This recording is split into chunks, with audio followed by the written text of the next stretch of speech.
Shalom, shalom, shalom. Bienvenue dans cette émission de Joshua Generation Ministries. Nous sommes très bénis, très contents d'être au milieu de vous pour vous apporter la bonne nouvelle. Avant toute chose, aujourd'hui je ne suis pas seul pour présenter cette émission. Joshua Generation Ministries a le plaisir et l'honneur de recevoir un grand serviteur de Dieu, le pasteur Willy Tumba, que je vais juste saluer. Bonjour pasteur. Bonjour pasteur Freddy. En tout cas, nous sommes très bénis de vous avoir sur nos plateaux. Merci beaucoup. Et nous croyons qu'aujourd'hui le peuple de Dieu sera épanoui et béni. Juste pour présenter notre invité aujourd'hui, il s'appelle pasteur Willy Tumba. Il est le fondateur du ministère Elohim Ministries qui est en Afrique, en Zambie et puis en Afrique du Sud. Et puis ici en Australie, il est à Melbourne. Il dirige l'église New Living Church à Dandenong. En tout cas, avant de commencer, j'aimerais que nous puissions prier et recommander ces instants entre les mains du Seigneur. Prions. Père, nous te disons merci. Et c'est devant de ce trône de grâce que nous sommes approchés, ô Dieu, sachant que ce n'est ni par la force ni par la puissance, mais c'est par ton esprit. Nous recommandons, Seigneur, ces instants, ce moment entre tes mains. Saint-Esprit de Dieu, viens prendre contrôle, dirige-nous, bouge comme toi seul tu peux bouger, parle à quelqu'un, sauve une âme, transforme une vie, au nom puissant de Jésus. Nous avons ainsi prié. Et le peuple de Dieu dise Amen. Amen. Gloire au Seigneur.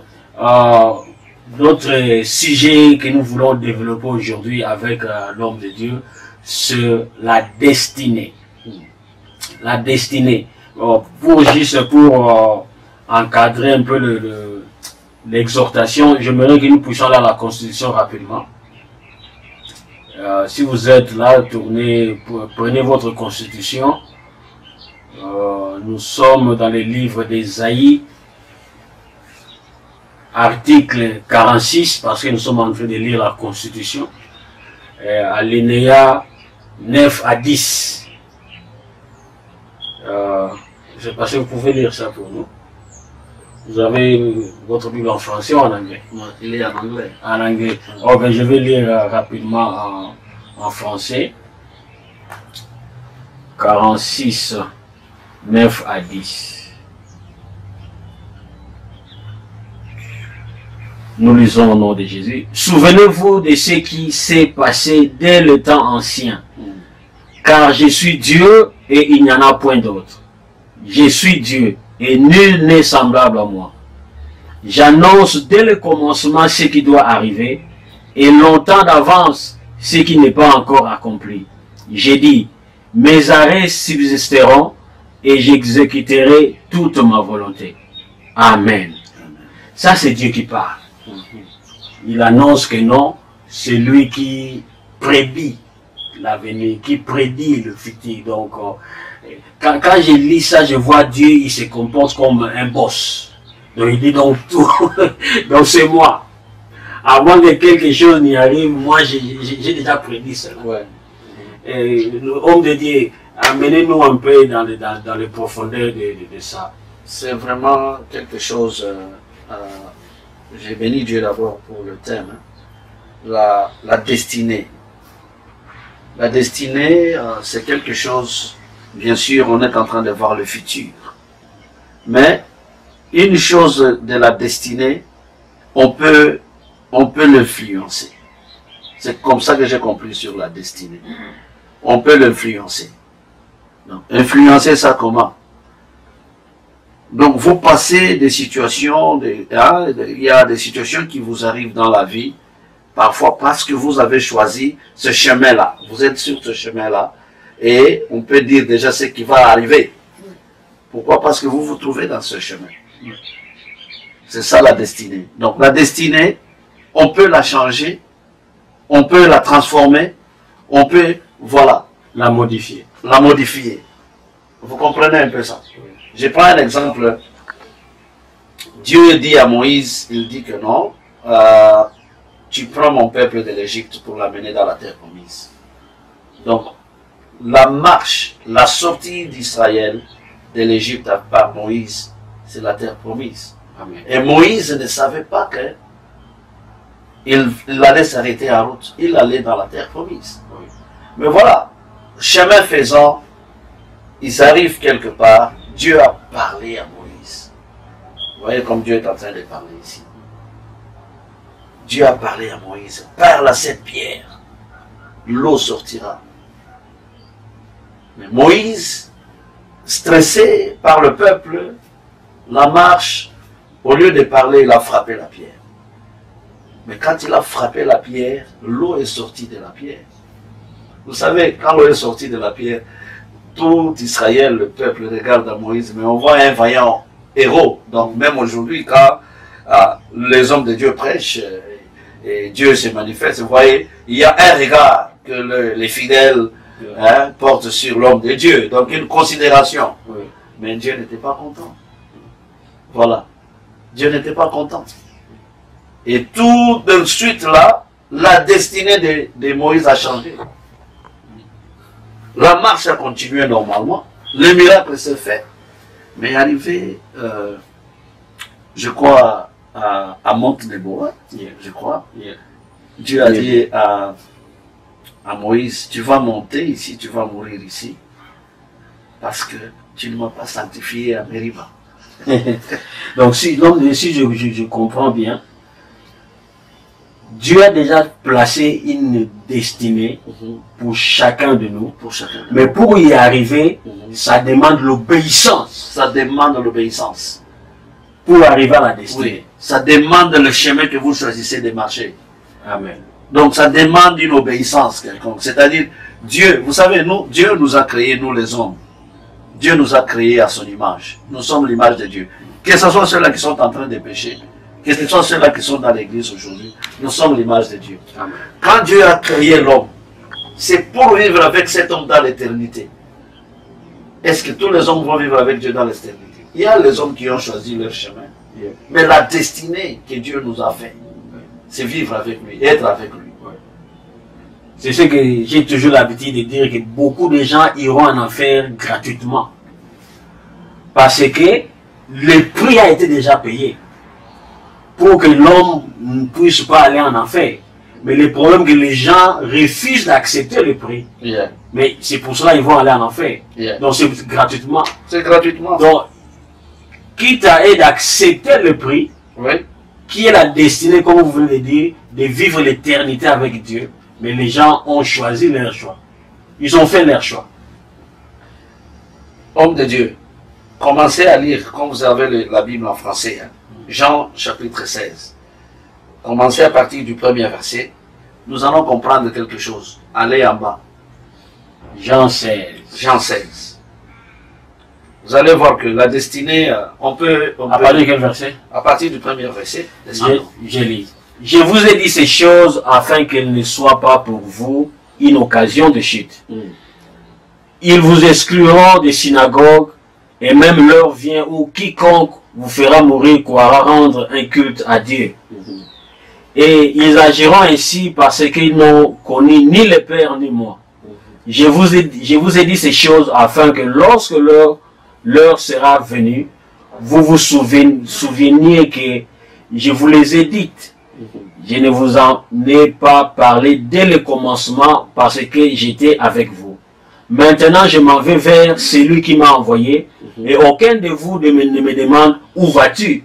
Mais parce que je vous ai dit ces choses, la tristesse a rempli votre cœur. Cependant, je vous dis la vérité. Il vous est avantagé que je m'en aille. Car si je ne m'en vais pas, le consolateur ne viendra pas vers vous. Mais si je m'en vais, je vous l'enverrai. Vous voyez là, Jésus-Christ a donné une situation. Une situation, comme nous avons dit que sa mission, c'est nous vivre dans l'éternité avec lui. Vivre dans le royaume avec lui. Mais il vient de dire une chose. Ce qu'il a annoncé, si ce n'était pas une bonne nouvelle, hein, on va vous chasser des synagogues. Donc on va vous persécuter, on va vous tuer. Et les gens qui le feront penseront qu'ils sont en train de rendre un service à Dieu. Parce que vous parlez de choses qu'eux ne comprennent pas. Et alors voilà. Alors Jésus dit, je m'en vais. Mais il faut que je m'en aille pour que le Saint-Esprit vienne à vous. Si je ne m'en vais pas, donc le Saint-Esprit ne viendra pas. Le Saint-Esprit viendra faire quoi? Est-ce pour autant dire que Jésus avait souhaité du mal à ces gens-là? Non. Le Saint-Esprit les conduira. D'abord, la Bible dit, il conduira le monde au péché et il va conduire tout celui qui va accepter d'être conduit par le Saint-Esprit. Ne va pas subir. Vous comprenez ça? Donc, la destinée est dans la main de celui qui est en train de nous suivre ou celle qui nous suit à cet instant. Je voudrais vous dire que la destinée est dans votre main. Parce que vous pouvez la changer, vous pouvez l'influencer. La destinée peut être négative, elle peut être positive. Tout dépend de la manière dont vous vous comportez quand vous vivez dans ce monde. Vous pouvez choisir un chemin qui vous amène au pire. Ou vous choisissez un chemin qui vous amène au meilleur. Voilà pourquoi il est très important. Dieu, lui, a fixé, il a mis des choses, mais c'est à nous maintenant de choisir où aller, où vivre. Comme j'ai donné l'exemple de Moïse. Là. Oui, c'est ce que la Bible dit, Dieu lui-même dit, voici je mets devant vous la vie et la mort. Mais comme il est un bon père, il vient nous souffler la réponse. Choisissez la vie. Voilà. Donc, mais est-il que l'homme, Dieu n'a pas créé l'homme comme un robot. Voilà. Dieu a créé l'homme avec un free will. Free will, c'est quoi en français encore? Donc le libre choix. Libre choix. Ouais. Libre choix de choisir. D'une manière aussi simple, on peut expliquer la destinée. C'est, vous voyez, quand tu veux voyager, par exemple, tu pars à l'agence, tu achètes ton billet, et dans ton billet, déjà, c'est écrit Johannesburg. Voilà. C'est dedans, l'étiquette déjà dit ta destinée. Parce que le mot la destinée, on voit la destination. Voilà. La destination déjà c'est déjà fixé. La destination déjà fixée. Quand bien même tu es ici en Melbourne, en Australie, mais ton ticket, ça dit déjà ta destinée. Et l'heure que vous allez arriver en Afrique du Sud. En Afrique du Sud. Maintenant, supposez que vous devez être à l'aéroport 2 heures avant. 2 heures avant. Maintenant, vous venez 1 heure avant. 1 heure. Vous ratez le vol. Mais la destinée. Mais la destinée est toujours là. Alléluia. Je crois que vous recevez quelque chose. Donc, votre destinée, Dieu sait, je connais le plan que j'ai formé pour vous. Un plan de paix et de bonheur. Pour vous garantir une espérance. Mais est-il que le choix que l'homme fait, parce que Dieu a créé l'homme libre. Là où vous êtes, peut-être votre vie c'est compliqué, peut-être c'est vous-même. Alors les gens blâment Dieu, les gens blâment les démons, les gens blâment les sorciers, mais l'auteur de leur propre malheur, c'est eux-mêmes. Vous êtes le résultat de ce que vous avez choisi. Vous savez, il y a un langage, hein, les gens préfèrent dire que, voilà, si Dieu veut que, si c'était la volonté de Dieu que je sois là, je serai là. Non, ce n'est pas vrai. Comme vous venez de le dire là, vous venez de dire quelque chose qui est très important. Le libre choix. Hein, regarde un peu le dialogue qu'il y a eu entre Dieu et Satan au sujet de Job. Dieu a dit, as-tu vu mon serviteur Job? Satan a dit, mais oui, mais Job, parce que tu as mis ta main sur lui, voilà pourquoi il est en train de te suivre. En d'autres termes, il voulait dire que non, ce n'est pas Job, lui, qui a fait le choix vraiment de te suivre, hein, parce qu'il y a une influence de ta main. Alors Dieu dit, ah ok, ça va, ne touche pas à son âme, mais va le détruire. Va toucher à tout ce qu'il a. Satan est allé, il a touché, mais Job est resté intègre. Parce que Satan voulait voir que, voulait montrer à Dieu que non, c'est parce que Dieu, non. À cause des avantages. Non. C'est, Job a choisi de suivre la voie de Dieu, malgré la souffrance. La femme a dit, maudit Dieu. Job a refusé, il dit, tu ne connais pas ce que tu es en train de dire. Il est en train de se gratter. Les amis sont venus le convaincre. Le Dieu que tu pries, ne fais pas comme ça. Job est resté constant. Vous comprenez? Donc c'est ça. Donc Dieu, vous voyez le verset que nous venons de lire, hein, quand il dit que je vous enverrai le Saint-Esprit. Il vous convaincra. Il convaincra le monde au péché. Il ne vous empêchera pas de pécher. Mais il va vous dire, vous convaincre que ça c'est un péché. Mais le choix, vous en avez. choix. Oui. Vous en avez. Oui. Donc vous pouvez choisir de pécher, tout comme vous pouvez choisir de ne pas pécher. Donc c'est... Donc le Saint-Esprit ne contrôle pas l'homme. Et le Saint-Esprit convainc. Il nous conduit, mais il nous convainc. Il nous convainc. Yeah. Parce que si le Saint-Esprit, les diables nous poussent. Mais le Saint-Esprit te convainc. Parce que Dieu, il nous a, comme je dis, Dieu nous a créé libre agent. Oui, nous sommes libres. Libre agent. La destinée, donc, mes bien-aimés, votre destinée est entre vos propres mains. Parce que quand Dieu a créé l'homme, Dieu a déjà tout investi dans l'homme. Dieu a dit, dominez, faisons l'homme à notre image, qu'il puisse avoir quoi? La dominion sur la terre, qu'il puisse assujettir la terre, qu'il puisse... Donc, comme les deals, c'était comme si donc, Dieu dit, moi je suis Dieu dans les cieux, toi tu es Dieu sur la terre. Voilà. Alors, régnez. Mais l'homme, le premier homme aussi, il a fait son choix. Il a obéi à l'ennemi. Et beaucoup de nos bien-aimés aujourd'hui, la vie fait que tourner en rond, mais au lieu de prendre conscience, au lieu de s'arrêter et de s'interroger eux-mêmes, mais ils blâment tout sauf eux-mêmes. Et puis, revenons au cas de Moïse. Il a désobéi, il a choisi de faire ce que, selon ses sentiments, il a frappé la pierre. Mais l'eau était sortie. Dieu a parlé à Moïse, il a dit, parle à cette pierre. C'était pourquoi? Pour que l'eau sorte. Mais Moïse n'a pas parlé. Il a frappé, l'eau est sortie. Il arrive des fois que vous pensez que quand ça vous réussit, nécessairement, vous êtes dans la volonté de Dieu. Il faut faire attention. Donc la destinée, c'est quelque chose. Hein. Vous pouvez réussir, mais tout en allant vers la perdition. Mais vous réussissez. C'est ça ce que beaucoup de gens ne savent pas. Et nous, en tant qu'enfants de Dieu, soyons à mesure d'écouter la parole de Dieu. Soyons à mesure de faire la volonté de Dieu. Nous devons être à mesure de comprendre que ça, c'est la volonté de Dieu.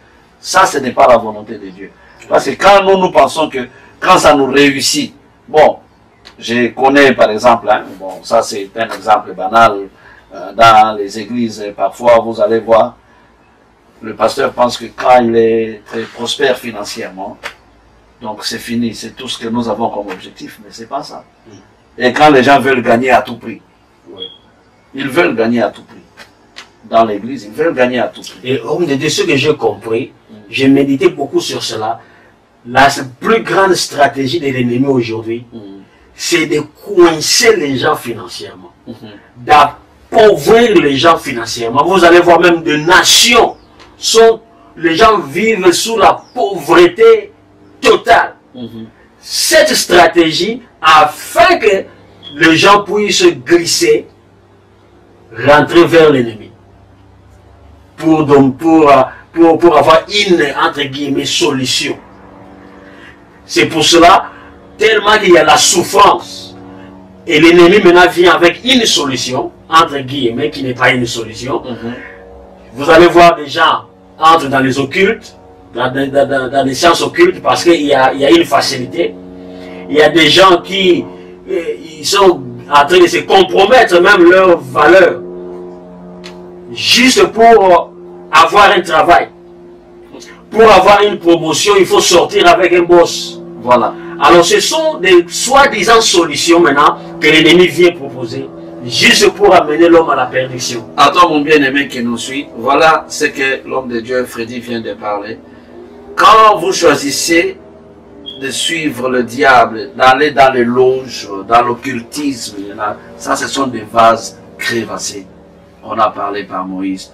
Et je vais vous dire ceci. Quand vous choisissez de suivre le diable, c'est-à-dire vous suivez, vous adorez une créature. Revenons un peu au raisonnement. Le Créateur est là, il veut être avec vous. Vous avez choisi de vivre avec une créature. Donc vous voulez adorer, vous voulez vous pencher sur une créature. Alors que nous sommes créés à l'image de Dieu et nous sommes plus que les anges. Nous sommes plus que les anges. Yeah. Les anges sont à nos services.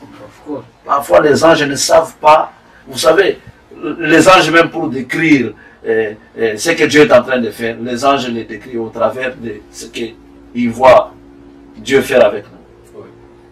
Mais nous ne comprenons pas. Les gens semblent penser que avec le diable ça va, mais le diable c'est un ange, c'est une créature. Alors, entre le créateur et une créature, tu as choisi qui? Et puis il y a toujours en train avec la facilité. Parce que les diables coincent les gens, coincent les nations, et puis ils laissent une issue de facilité. Comme on a parlé des sciences occultes, de gens. Si on prend l'exemple, vous savez, on est ici à Melbourne, Dieu peut te dire que dans ta destinée, pour que tu puisses réussir cela, tu dois prendre M1. Maintenant, l'homme, dans son intelligence, l'homme pense qu'il est toujours plus intelligent que Dieu, même si on ne le dit pas. Mais par nos actes, c'est ce que nous disons à Dieu. Dieu dit que non, pour que tu puisses, toi je t'ai créé, Willy, pour que tu puisses aller dans ta destinée, tu dois prendre le M1. Toi, tu es vraiment vieille school. Donc, alors que M3 est juste ici. Il y a M3 ici. Si je prends seulement le M3 ici, je vais arriver. Je descends à MD et puis directement j'arrive là-bas. C'est un raccourci. Ouais. Alors les gens maintenant ils pensent que non, ils réfléchissent mieux que Dieu. Or Dieu, il est celui qui a déjà placé la destination avant que toi tu sois né. Et quand Dieu te dit que tu dois prendre le M1, Dieu sait pourquoi il t'a dit que tu dois prendre le M1. Parce que quand tu prends le raccourci, tu raccourcis aussi ta propre vie. Mais effectivement, nous prenons le cas toujours des peuples de Dieu, ils quittent Israël. Selon tu veux dire Égypte. Ils quittent Égypte plutôt. Selon la géographie, quitter l'Égypte pour arriver en Israël, c'était un voyage d'au moins 12 jours. Oui, moins de 2 semaines. Oui, ils arrivent. Mais Dieu les a amenés au désert pendant 40 ans. Pourquoi Dieu les a amenés pendant 40 ans? Dieu est souverain. Il a préféré. Et il a dit, si vous allez dans la terre promise avec la mentalité des esclaves, parce que Dieu avait besoin de les enseigner. Parfois le long chemin que vous prenez, parfois la situation compliquée que vous... Il y a quelque chose que Dieu veut te souffler. Il faut toujours prêter l'attention. Mais les gens ne veulent pas. Les gens veulent toujours aller le raccourcir. Surtout ce qui se passe dans le monde d'aujourd'hui. Regarde le monde d'aujourd'hui. Tout, c'est toujours dans... Gagner facilement, gagner vite. Voilà, je me souviens en Afrique, là, j'ai parlé sur l'hybride et l'original. J'ai amené 2 poules. Notre poule que nous appelons free range, hein, la poule indigène. Et puis, j'ai pris aussi le poulet, donc vivant, quoi. Je les ai mis là-bas. Mais non, l'autre indigène là, on l'a lié avec une ficelle. Donc, quand vous vous approchez, il saute. Et j'ai dit à l'église que l'autre ici, même si on ne le lit pas, nous pouvons aller à Vinorant, on va le trouver là-bas. Mais l'autre ici, vous ne le trouverez pas. Pourquoi? Parce que tout ce que l'homme est en train de faire, ça se ressemble. Et le goût, c'est différent. Le goût de l'autre est très bon, mais il n'est pas original. Et ça c'est même en église aujourd'hui, il y a des hybrides. Ouais. Il y a une hybridation. Les gens ne veulent pas aller par le chemin que Dieu a établi pour eux et ils veulent raccourcir. Une chose aussi, j'ai compris, homme de Dieu, en méditant la parole de Dieu, Dieu ne s'intéresse pas seulement à ta destinée, mais Dieu s'intéresse aussi au processus. De la manière dont vous êtes. C'est ce que vous venez de dire. Parce que Dieu veut te tailler, te former, et quand tu vas arriver à ta destinée, tu seras un homme affermi. Voilà. Parce que j'ai compris qu'une bénédiction peut devenir une malédiction. Parce que si une bénédiction, tu n'es pas un homme aguerri, tu n'es pas formé, la bénédiction peut te tuer. Exactement. C'est pour cela même on voit dans nos églises aujourd'hui, les gens viennent jeunes de 40 jours pour le mariage, les gens sont là. Jeunes pour le voyage, les gens sont là. Jeunes pour le travail, les gens sont là. Mais quand Dieu le bénit, c'est le même genre, vous n'allez plus le voir à l'église. Après 6 mois, tu rencontres la sœur. Mais la sœur, comment on vous voit plus à l'église? Oh non, vous savez, depuis que je suis marié, et puis les enfants. Donc, cette bénédiction est devenue une malédiction. Un homme était malade. Hein? Un homme était malade, très malade. Va à l'hôpital, on ne trouve rien. Mais vous voyez la personne en train de mourir. On m'amène là, oh non, pasteur, voilà, nous sommes allés. On a prié sur l'homme. L'homme s'est mis debout. Vous savez, le culte est à 16 h. À 14 h, l'homme est déjà là. Il attend le culte. Non, mais le culte c'est à 16 h. Non, l'homme vient avant, 2 heures avant, il attend. Pendant quelques mois là. Et après, il a disparu. Bon, quand il a disparu, on s'est posé des questions, mais où est le frère? Il dit non, qui l'a vu? Non, mais il faut aller le voir. J'envoie quelques frères là, que je salue en passant, le frère Clément. Il va le voir, il pose la question au frère, il trouve le frère assis, il pose la question, mais comment? Vous ne vous faites plus voir, il dit, mais quand vous allez à l'hôpital, on vous guérit, vous allez préférer rester à l'hôpital. Il a donné une réponse comme ça. Vous voyez, c'est à peu près des choses comme ça. Donc, voilà. Donc, bien aimé, on est en train de citer la destinée. La destinée, c'est la destination que Dieu a déjà fixée dès avant votre arrivée. Dieu dit à Jérémie, avant que vous soyez dans le ventre de votre maman, moi, je te connaissais. J'étais déjà établi. J'étais choisi, j'étais établi pour être prophète. Ma soeur, ne te vends pas moins cher. Tu as une grande destinée. Ce que le diable te propose, ce sont des miettes comparé avec ce que Dieu a préparé pour toi. Mon frère, ce que l'ennemi te présente là, ce sont des choses éphémères. Ce que Dieu a pour toi, ce sont de grandes choses. Pour y en arriver, le choix. Dieu dit, je mets devant toi la vie et la mort. Choisis la vie. Homme de Dieu, nous sommes presque à la fin. Un dernier mot. Le dernier mot, nous demandons toujours à nos téléspectateurs ou internautes, la destinée est entre ta main. Là où tu es pour le moment, c'est le résultat du chemin que tu as choisi. Bien-aimé dans le Seigneur, Dieu t'aime, malgré tout ce que tu es en train de traverser. Ne te pose pas la question si Dieu t'aimait. Dieu t'aime. Ta destinée est entre tes mains. Tu peux la changer. Au nom de Jésus. Amen. Merci. Ça, c'était l'évangéliste Freddy Olela et le pasteur Willy Tumba. Merci encore. Nous sommes dans Joshua Generation Ministries Broadcasting. Et puis, quelques communiqués rapidement. Ce 3 ici, si vous êtes à Melbourne ou soit vous êtes en Australie, à Adelaide, à Sydney, Mama Billy va vous faire elle est invitée avec d'autres groupes, ils vont faire un grand concert à Dandenong. Ça sera le 3 juin. Le 3 juin vers 16 h. Nos contacts vont défiler en bas de l'écran. Contactez-nous comme ça si vous voulez plus d'informations. On va vous le dire. Et puis le 16 juin, il y a un grand événement ici à Melbourne avec la servante de Dieu Sinach beaucoup de vous la connaissent. Elle va jouer ici avec Maman Billy, qui sera là aussi au Pointe. Inviter beaucoup de gens, venez ensemble, élevons le nom de Jésus-Christ. J'ai acheté le ticket, moi. Amen, gloire au Seigneur. Donc si tu n'as pas encore le ticket ça se vend sur Internet. Si vous avez des difficultés, venez nous contacter, on va vous aider comment procurer votre billet. Et ça, c'est l'évangéliste Freddy Olela de Joshua Generation Ministry à partir de Melbourne. Nous disons que Dieu vous aime et votre destinée est entre votre main. Et une chose, le diable peut compliquer votre destinée, mais le diable ne peut jamais changer votre destinée. Au nom de Jésus. Amen.